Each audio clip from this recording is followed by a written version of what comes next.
E olha só, pessoal, jornalistas da Globo desesperados e arrependidos abandonam Lula ao vivo. Olha só o que aconteceu, pessoal. Finalmente, a Globo entendeu que colocaram ali na presidência a pessoa errada. Você vai ver aqui, pessoal, veja que esculacho. O governo de Lula já está tão desmoralizado e tão em queda que agora até a Globo, aquela que fez campanha durante todo o tempo, assumiu publicamente aqui que o desgoverno de Lula está realmente fracassado e até deram moral para Jair Messias Bolsonaro e para a direita. Vamos ver agora o que os jornalistas falaram, que é de cair o queixo. Eu achei que não ia ver isso tão cedo, mas passou pouco mais de 12 meses para a gente ver a Globo voltando atrás. Que vergonha, pessoal. Vejam agora aí, o deputado Gustavo Gauer vai mostrar essa matéria para nós aqui e explicar tudo o que aconteceu, pessoal. É realmente de cair o queixo. Será que agora eles vão voltar atrás lá na campanha lá e querer colocar Bolsonaro novamente? Agora não tem mais jeito. Mas olha só a vergonha que eles passaram ao vivo. O deputado Gustavo Gauer vai mostrar aqui pra gente. Já dá aquele like, se inscreva aqui no canal. Vamos para a matéria. Todo mundo conhece aquela história dos ratos são os primeiros a pular do barco, né? E o último rato a pular do barco, normalmente é o rato mais gordo, mais preguiçoso, que tem as melhores benesses, a melhor comida, o maior conforto. Para esse rato pular do barco, aí, meu amigo, é porque só tá a ponta do mastro acima da superfície d'água. A Globo é esse rato. A Globo é o rato gordo, assim, preguiçoso, que tem ali um monte de queijo, de regalias e de benefícios, e para ela abandonar tudo isso é porque ela sabe que é caso de vida ou morte. Só para você ter uma ideia, a Globo está recebendo agora nesses anos de governo Lula, nesse período de governo Lula, 13 vezes mais do que recebia no governo Bolsonaro.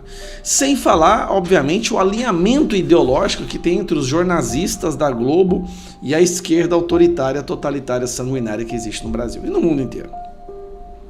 Então já está começando a acontecer com uma certa frequência os profissionais passadores de pano desse governo já baterem nele. É como se eles já tivessem entendido, galera, já deu, não tem como andar com esse pessoal mais. A rejeição está acima da aprovação, os escândalos não param de vir, são 2, 3 escândalos por dia.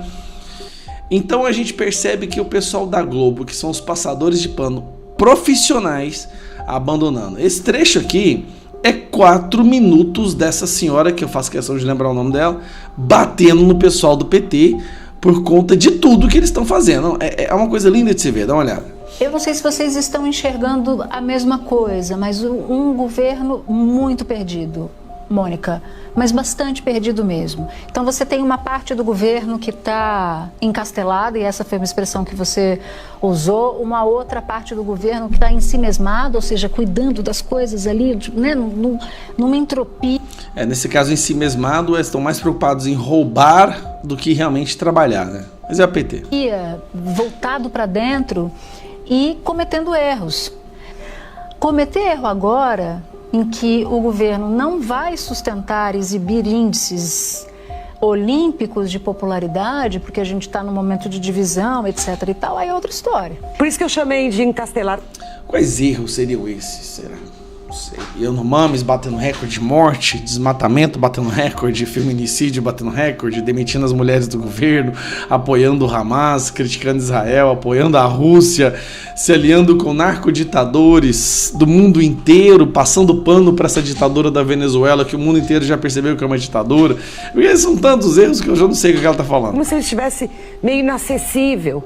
Ou ele não tem muito apetite para acompanhar cada um dos problemas, ou os ministérios vão tocando cada um deles. Ou ele não tem as pessoas certas nos lugares certos. Ele tem os corruptos que o STF soltou. O STF soltou os corruptos para colocar nesse governo, é o povo dele. Você tem o caso dos alimentos, eu também tenho enfatizado essa questão dos alimentos. Agora, olhando no cotidiano das minhas compras, o que eu comprava por R$90 na feira no ano passado, ou no princípio do ano, eu compro por 140. Pera aí, Hilton, então o jornalista da Globo tá falando que os alimentos estão mais caros? O que é isso, gente? É uma coisa que já vai crescendo. Tem coisas específicas na banana. Banana encareceu loucamente. A manga. Mas não é O só... feijão, arroz, a fruta, a hortaliça. E não é só o Ministério da Agricultura. Não, Acho que não tem é. problema de ênfase, tem. Mas quem é o ministério que está bombando? Qual o ministério que está bombando? Me digam hoje... Hoje tinha uma reportagem assustadora. Agora, um ministério que estão descendo a lenha aqui é o MEC, Ministério da Educação. E aí, se você for ver as preocupações do brasileiro, você tem lá emprego, você tem saúde e educação. Além de segurança, naturalmente. Segurança tem uma série de más notícias. Mossoró, uma vergonha. Criminalidade subindo, traficante sendo solto. Né? A insegurança do Brasil hoje está justamente na justiça. Constrangimento. Um mês hoje, né? Um mês hoje. Um verdadeiro constrangimento. E tantos outros assuntos, enquanto a oposição, nada de braçada. Mas no caso da saúde, é um agravante. Porque ainda que a Anísia esteja eventualmente com a razão nessa história dos hospitais federais... Qual Anísia? Aquela do Baticu, que passou 55 milhões de reais para a cidade lá para o filho dela assumir como secretário de saúde? A Anísia que não comprou as vacinas para dengue, agora tem um monte de gente morrendo de dengue? Também é uma gestão sem brilho. Mas, idem para o Ministério da Educação também. Eles anunciaram, uma excelente notícia, vai fazer mais 100 institutos federais. Eles estão cortando dinheiro da educação, mas estão anunciando que vão fazer 100 institutos federais com que dinheiro? Com o rombo que o Brasil teve no ano passado. O ensino profissionalizante faz uma diferença na vida do Brasil, e na educação são os melhores institutos. Mas você não conhece o projeto, você não sabe como é que vão ser os professores, quando é que eles vão contratar, como é que vai... Não tem a presença do ministro que vai tocar aquilo e que vem com gosto É algo. surpreendente. Todo mundo se pergunta, o que acontece no MEC? Não, você vê o ensino médio está parado. A reforma do senhor. As faculdades estão em greve. O dinheiro do CMEs para as crianças não vem mais. Só isso. Está parada porque não se decide. O que acontece, isso é muito curioso. Eu converso muito com a gente, porque eu gosto muito de andar, eu ando para lá e para cá, em São Paulo, isso aqui, vou conversando com as pessoas para tentar sentir, tem nada de ver, não é nenhuma amostra científica, não é nada, mas conversando você tem essa sensação de que tem uma certa percepção de que o presidente Lula quer muito se distinguir na cena mundial. O popstar internacional, como Ciro Gomes diz, né? Ele quer viajar pelo mundo aí para fazer coisas e reduzir o investimento em 40%. E pouco comparece no problema do brasileiro do todo dia. Muita cerimônia no Planalto, isso eu tô falando, não são as pessoas.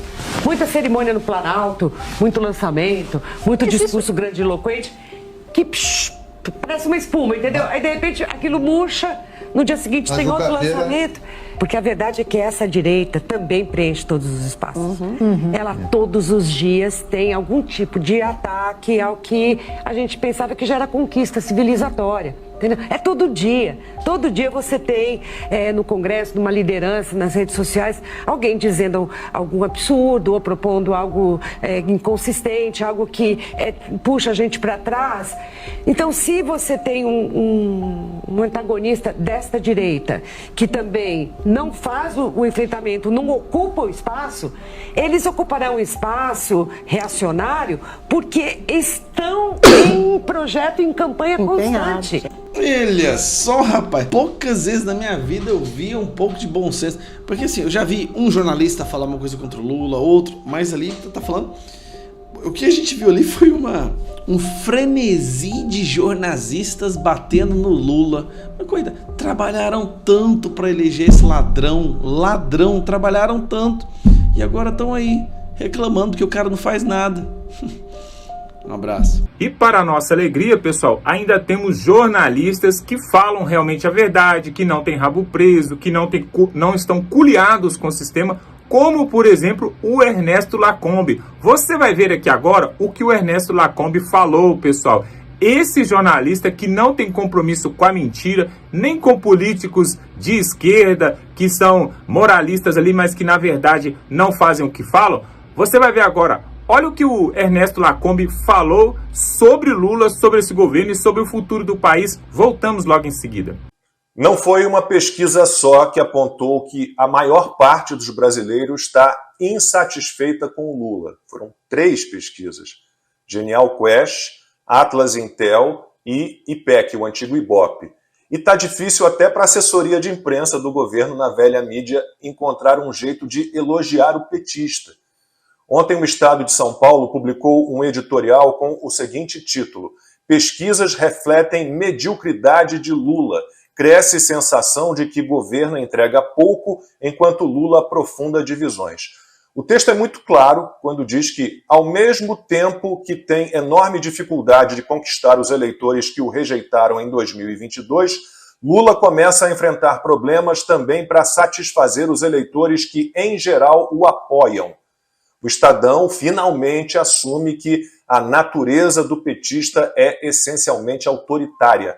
Critica o pedido feito por Lula para gastar mais em nome do povo, fórmula clássica dos demagogos, especialmente aqueles que sentem a popularidade escorrer por entre os dedos.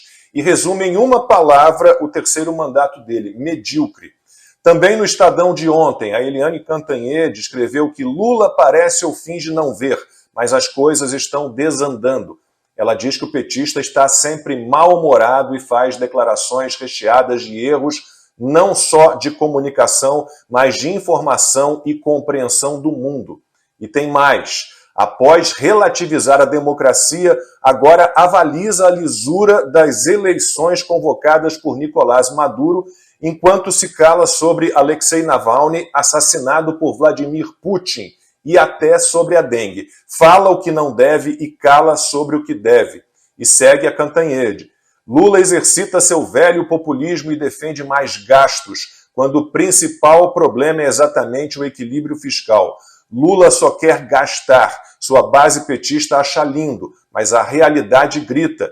As intervenções políticas e voluntariosas na Petrobras e na Vale custam caro, e a pauta econômica e ambiental do governo está parada. Ainda no Estadão desse domingo, um artigo do Lourival Santana tem o seguinte título: O romance de Lula com a ditadura. O texto começa assim: o regime venezuelano prepara mais uma farsa eleitoral e o governo Lula participa alegremente dela.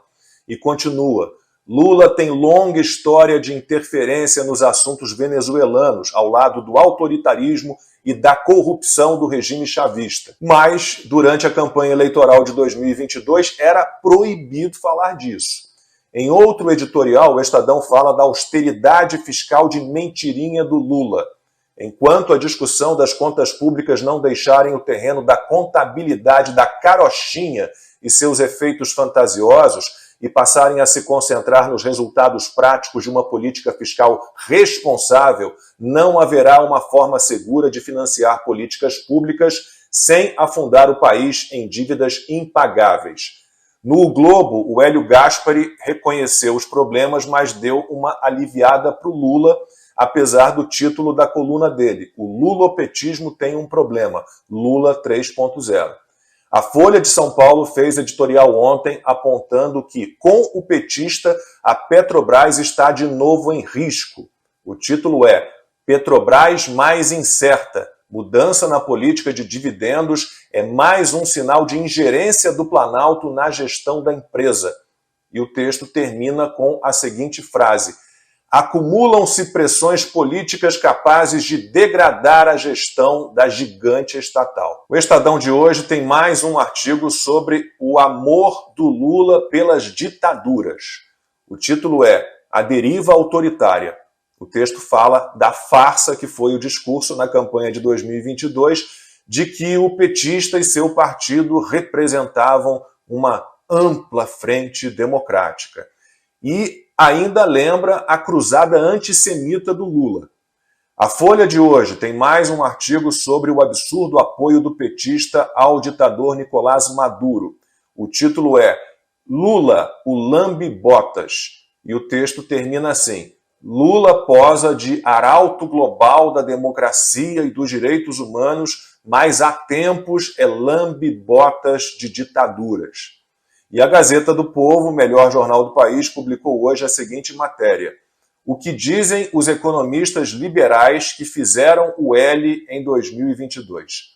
Todos estão preocupados com a política econômica do petista. Pedro Malan, Helena Landau, Armínio Fraga e Pércio Arida criticam principalmente as visões antiquadas em relação à economia, a falta de preocupação com a questão fiscal e os ataques à política do Banco Central. A Helena Landau foi bem direta, disse que Lula está plantando de novo desastre. E ela ainda alertou para o perigo da insegurança jurídica. O Armínio Fraga disse que o caminho da bagunça fiscal é trágico. Então, a gente está assim. O que se apresenta como futuro para o país é quase não ter futuro. É isso, é uma tragédia. Nem esses liberais que ignoraram a desgraça que o Lula sempre representa, nem a imprensa amiga do petista, estão conseguindo fingir que não tem nada errado. Sabe aquela história de me ajuda a te ajudar? Já não tem mais como. Fatos se impõem. E não enxergar o mundo real, por mais que tenham tentado, por mais que tentem, é impossível.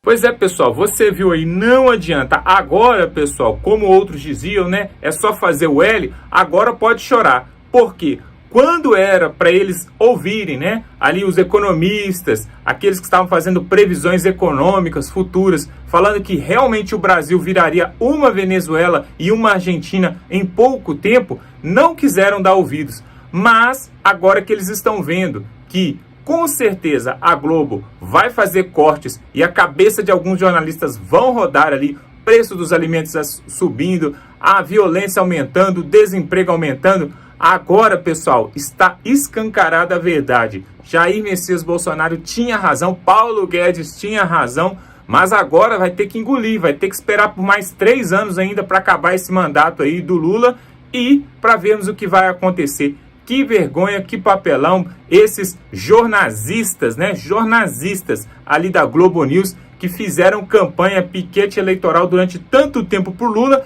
e agora o que vão falar? E agora? Por quê? Está vindo aí as eleições municipais. Será que eles também vão apoiar ali os prefeitos, vereadores da esquerda? Ou será que finalmente eles vão entender que o comunismo, a esquerda, não tem nada de oferecer de bom para esse país e todo o país onde a esquerda passou acabou com ele, foi desmoralizado completamente. Mas finalmente alguém parece que tem um fiozinho, né, um fundinho de luz de inteligência para entender que esse governo só quer saber de viajar, de gastar e de acabar com a riqueza desse país. Tá aí, né? Agora nós vemos quem é que estava com a razão realmente. Não dá para esconder, a população já sabe, e muitos que fizeram L, que votaram em Lula, né? Que fizeram aqueles milhões e milhões de votos que a gente não vê pelas ruas quando o Lula sai aí, né? Nos aeroportos, nas praias, a gente não vê esses milhões e milhões de votos. Mas muitos deles aí que disseram que votariam em Lula já se arrependeram e a popularidade do Barba continua caindo mês após mês. Nós vimos ali na Avenida Paulista uma pequena demonstração, quase 1 milhão de pessoas ali apoiando Jair Messias Bolsonaro. Pessoal, se as eleições fossem hoje e se fossem realmente um processo que nós poderíamos, assim, nos orgulhar, eu tenho certeza que daria pelo menos 70% para Jair Messias Bolsonaro se ele pudesse concorrer às eleições. Mas agora estão até mesmo ali arrumando vários processos, indiciamentos da Polícia Federal, do Ministério Público, a última sobre o cartão de vacina, né? Cartão de vacina do Bolsonaro. Agora estão colocando ali que ele falsificou para tentar não ser vacinado, para tentar sair do país, para tentar enganar os políticos. Qual que é o interesse de Bolsonaro em falsificar um cartão de vacina, pessoal?